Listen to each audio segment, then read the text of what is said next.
gorgeous music. Thank you.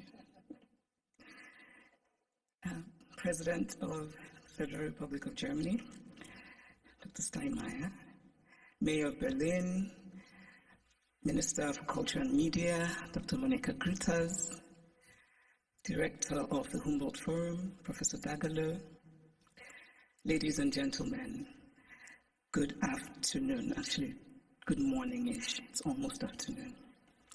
Thank you for having me here.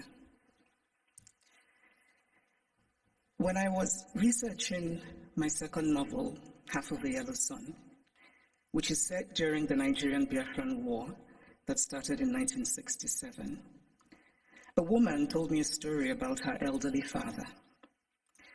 It was early in the war, and they were in their Biafran hometown, feeling relatively safe because the war seemed far away. Then suddenly they heard the loud, terrifying sounds of bombing very close to them, and they knew that they had only minutes to leave their home and run into the interior for safety before the Nigerian soldiers arrived. The elderly father was a wealthy man, but the only thing he rushed to take with him was his ikenga, a piece of wood, a beautifully carved piece of wood. But it wasn't just a piece of wood. It was also the repository of spiritual meaning. The ikenga represented his chi, his personal spirit, as well as his ancestors, his guardian angels. I was struck by this story. This man, facing the possibility of never seeing his home again, chose the thing that mattered most to him. Of course, he cared about his material possessions, but he believed that those could eventually be replaced, while his ikenga was irreplaceable. There are ikengas in various museums all over the world today, and it is easy to forget as we stare and admire them behind cold and clinical glass barriers that these are objects that are religious, spiritual, sacred. Art lives in history, and history lives in art. Much of what we call African art are also documents that tell stories. Some are literal in their storytelling, like the beautifully ornate Benin stool that was sent to the Oba of Benin by his people when he was exiled by the British, and which he looked at and immediately could deduce from the carvings the state of his British plundered land. Other sculptures and carvings are more metaphorical. They speak to the dignity of a people, to their worldview, to their aspirations. Some of the early Christian missionaries across the African continent were very keen on destroying African art. Carved African deities, which they told the Africans were just magic. I cannot help but wryly wonder what could be more magical than the story of a man who dies and then magically rises again, a man who also manages to magically give his body as bread. And I say this, by the way, as a newly returned Roman Catholic. The point is that belief systems vary, and as long as they feed the spiritual needs of a people, they're valid. We cannot be dismissive of a belief system merely because it is unfamiliar to us, just as we cannot be dismissive of a history because we are uncomfortable with it. So I'd like to tell a small story about a Nigerian woman who's married to a Belgian and has lived in Belgium for many years. She said once that she was shocked that her son, while being taught Belgian history, was taught nothing about Congo. They teach my son in school that he must help the poor Africans, she said, but they don't teach him about what Belgium did in Congo. Now, if her son does not learn that the modern Congo state began 100 years ago as the personal property of a brutal Belgian king who was desperate to get wealthy from ivory and rubber, If Hassan does not learn that the hands of Congolese people were chopped off with rusty axes for not producing enough resources to meet a king's greed, if Hassan does not learn that the Belgian government later ruled Congo with a deliberate emphasis on not producing an educated class, if this young Belgian boy knows nothing of these incidents, then at some point they will perhaps no longer have happened, because the past, after all, is the past, because we collectively acknowledge that it is so. It is not that Europe has denied its colonial history. That would be too crude. It is instead that Europe has developed a way of telling the story of its colonial history that ultimately seeks to erase that history. The former French Prime Minister, Nicolas Sarkozy, gave a now infamous speech in Senegal, in which he said, "I have not come to deny mistakes or crimes. Mistakes were made and crimes committed, but no one can ask of the generations of today to expiate this crime perpetrated by past generations."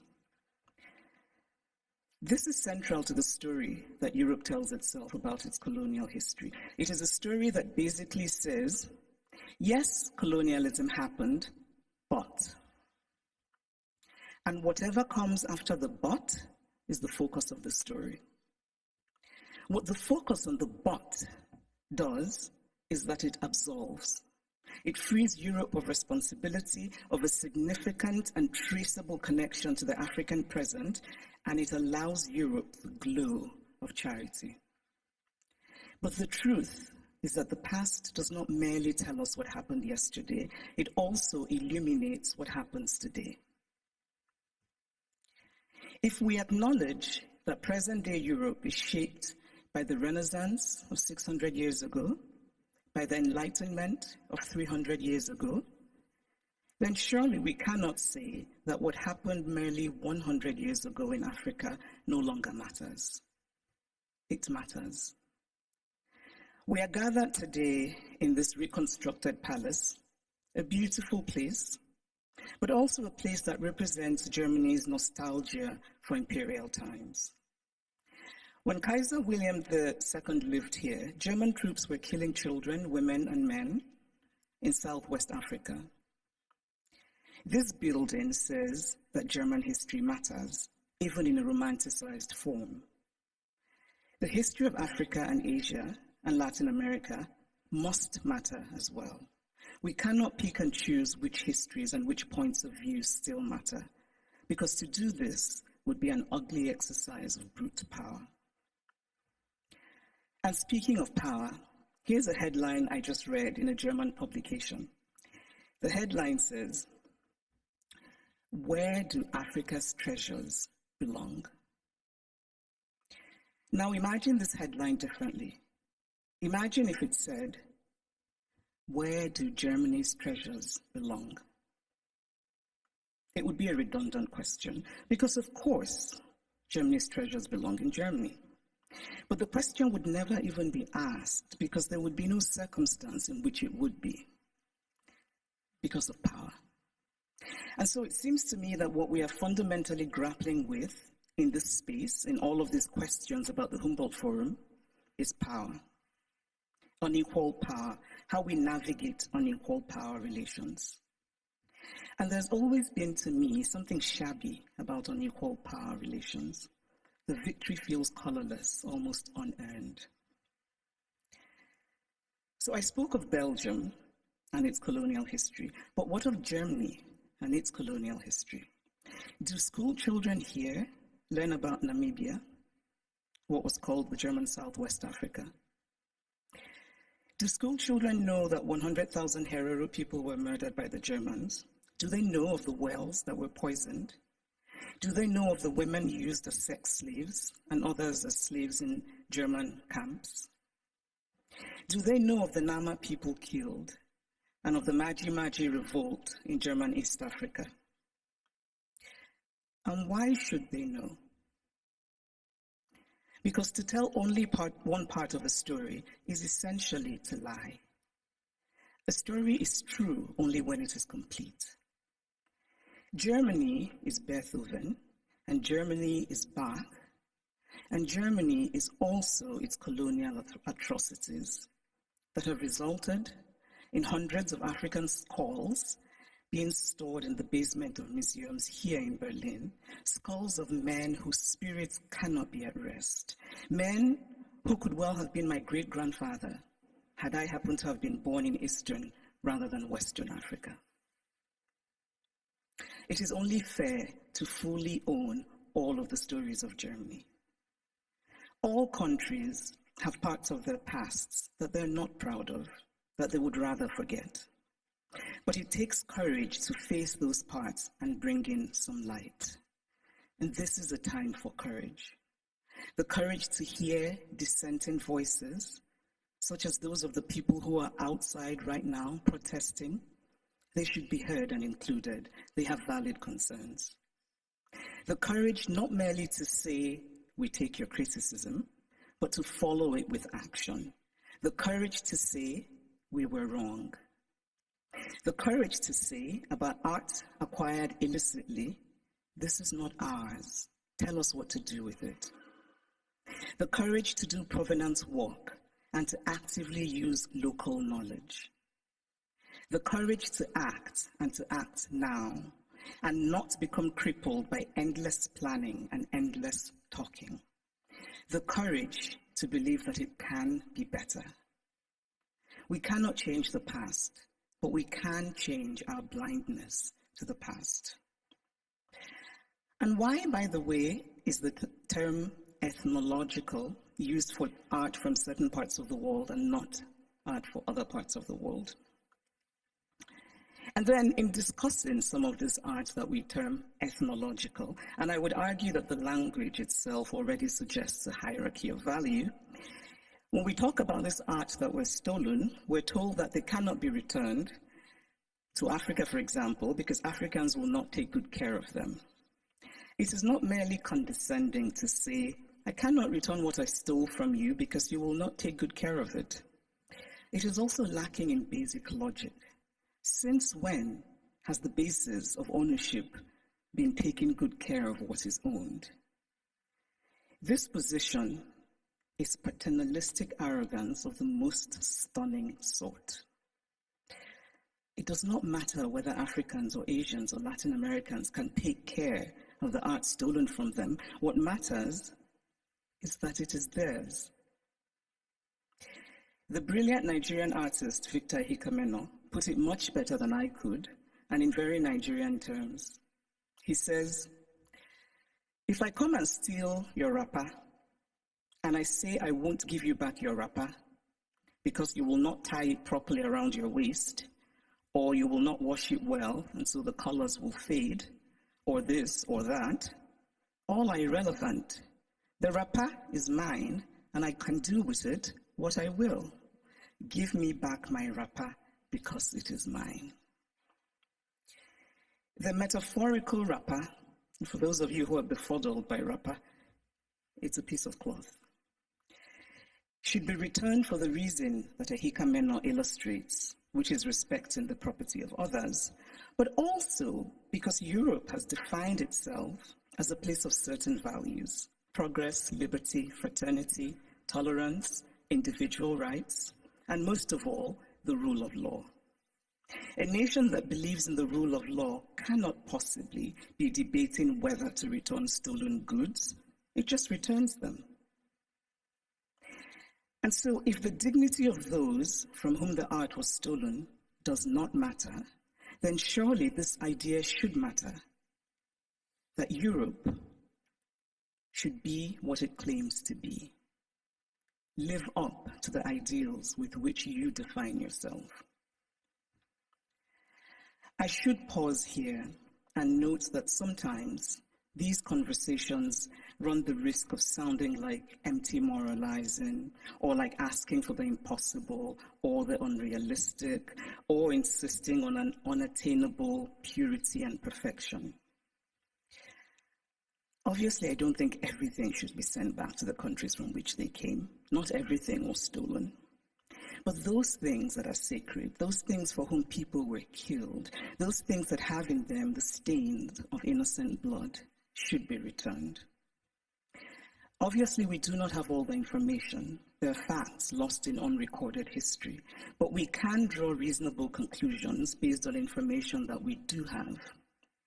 We can deduce, for example, that the Ngonso, the beautiful sculpture of the founder and guiding spirit of the Nso people of Cameroon, a former German colony, could not possibly have been obtained under benign circumstances, because why would you willingly give up your guiding spirit?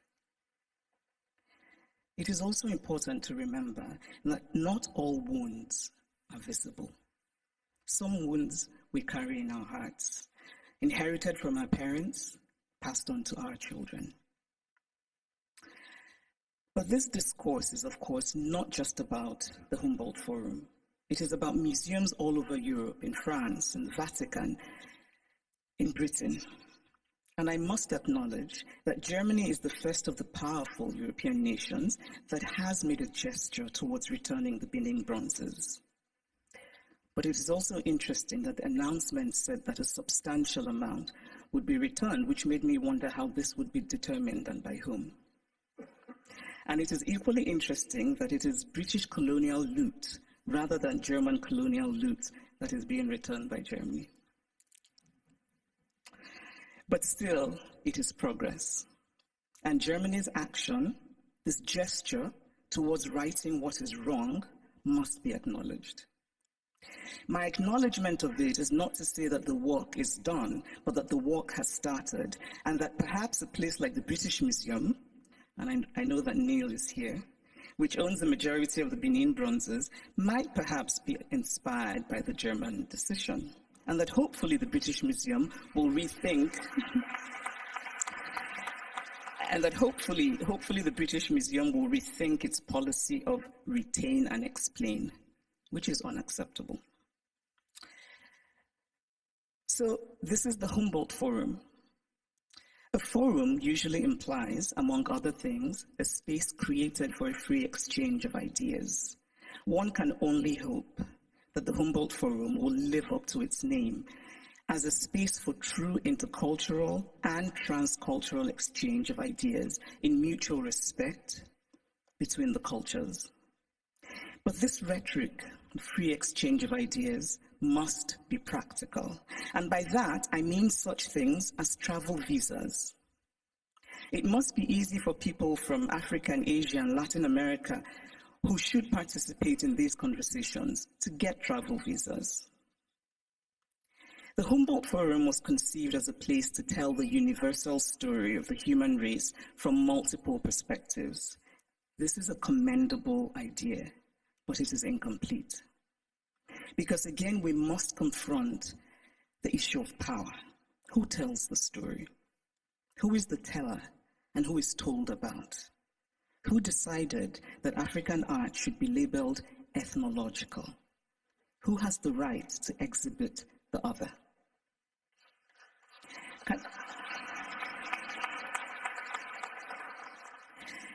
Can the Humboldt Forum be an opportunity? Can it become, among other things, a project of remembering, solemn, honest, mutual, and respectful? In conclusion, I want to say that I believe very much in dialogue. And I really believe that we can recreate the world by acting more courageously. To act with courage is to have concrete hope in a better future. We carve out a small space of the world, we shape and we reshape it, and in that way, small slice by small slice, we walk slowly, yes, but we walk on the path to real progress. Courage and hope are intertwined. Courage is an act of hope, and hope is born of courage. Acts of courage create hope, and there is nothing more essential to the human spirit than hope. So here's to courage. Thank you.